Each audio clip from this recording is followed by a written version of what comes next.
We got everything we want in a Michael Bay movie. Guns? Yes.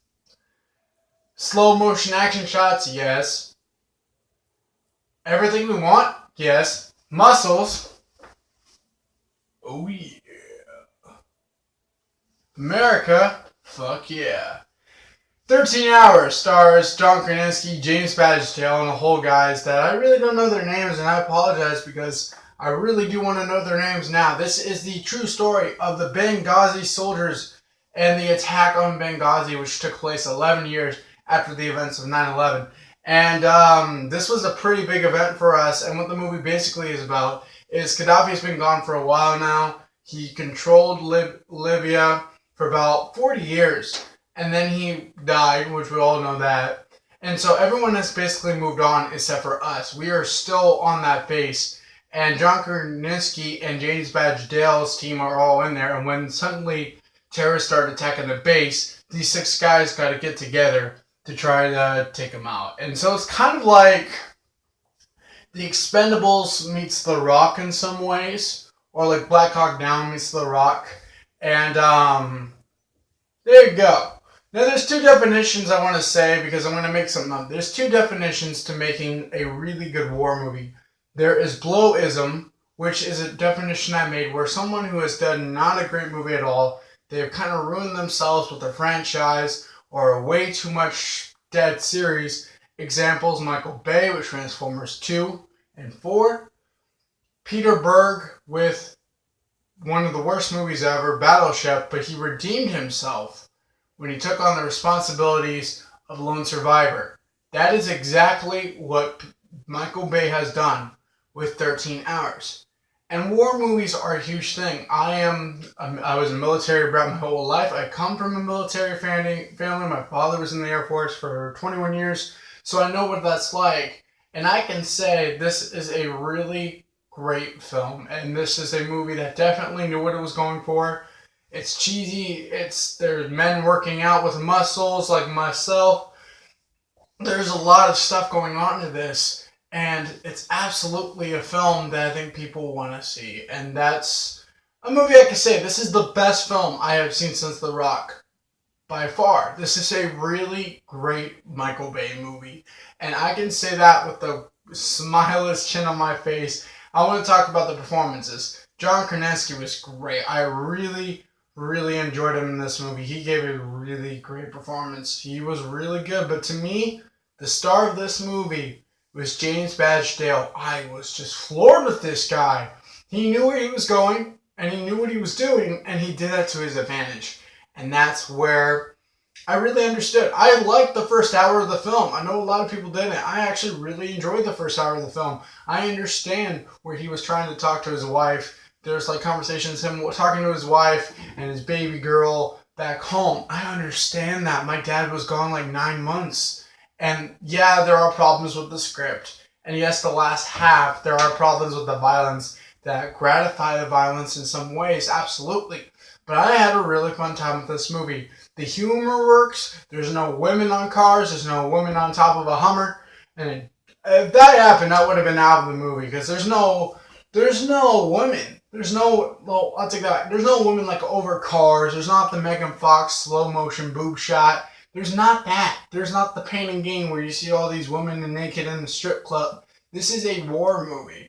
And I don't think Michael Bay respects war a lot. He's one of the biggest respects to the military. So I don't think you want to disservice this movie in any way, just like Lone Survivor didn't disservice this film in any way. As someone who really maybe one day wants to direct a war film, who is an actor, who maybe wants to be in a war film, I can understand what that's like. We've had some of the greatest war movies ever, from Saving Private Ryan, Black Hawk Down, so many great ones. American Sniper was one that really was great last year. And it really focuses hard. It kind of reminds me of a Lone Survivor. While I did really enjoy Lone Survivor, I prefer Lone Survivor a tiny bit over this.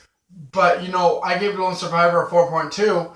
But yes, it felt rushed at points. And that's where the movie is. It's 144 minutes. But it flies by so quick. And it does that to its advantage. And I have to praise the film for that. And Michael Bay knew what he was doing. He had great direction.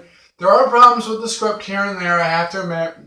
And there are points in the last half where it feels a bit violent, over violence, where Saving Private Ryan did that violence, and they just really brought like the D-Day to you and gave you that emotional feeling. Because we showed that film at an indie theater I work at. We showed that for D-Day last year, and a few people just came out and cried because it's hard. They were in that war, and I can understand how people go in. They respect to this. The people who were in the events like the film. I enjoyed the film.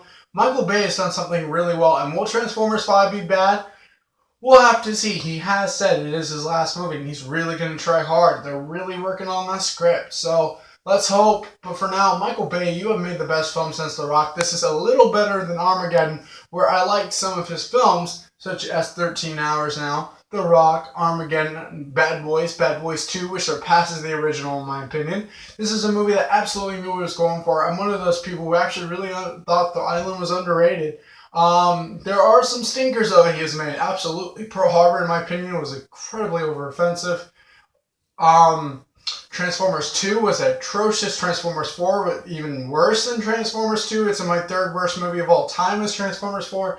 So you can see how I was nervous, but Michael Bay did the best he could. He knew what he was doing. With those problems I have, I still had a fun time with this movie. I am seeing it again next weekend with my father. Maybe I'll get a little post-reaction, try to get him his thoughts. Maybe I'll see if he wants to do that. Because I know, maybe on social media or something, because I know you guys maybe would like to see that, see what a veteran thinks of the film. So I'm going to give 13 Hours a 4 out of 5. This is a good, great return for Michael Bay. Hopefully he does more movies like this, because I like when he does really good action movies that aren't Transformers. And I like when he focuses on these small films, because these films make him who he is. And that's what I like about the film.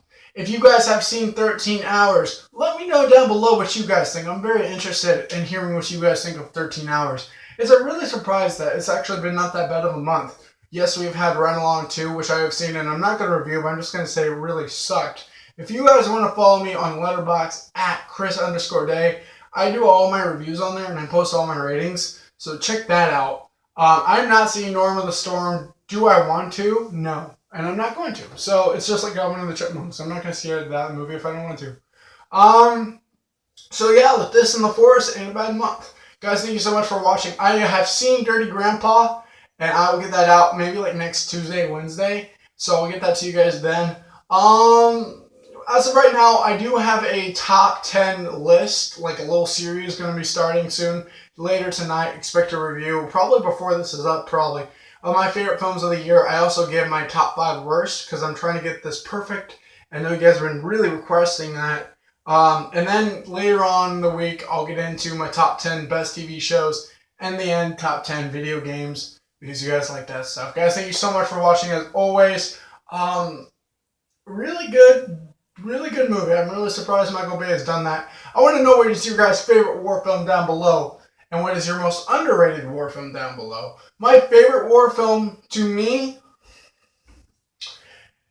Black Hawk Down is really up there, but I'm going to go Saving Private Ryan. I really, really love Saving Private Ryan. It's, in my opinion, the best war movie. Most underrated, you know, this movie has like a 58%, but honestly, Black Hawk Down, that's one that not really everyone appreciates. But yeah, Black Hawk Down's a really good one. Really, Scott, I really appreciate his direction in that movie.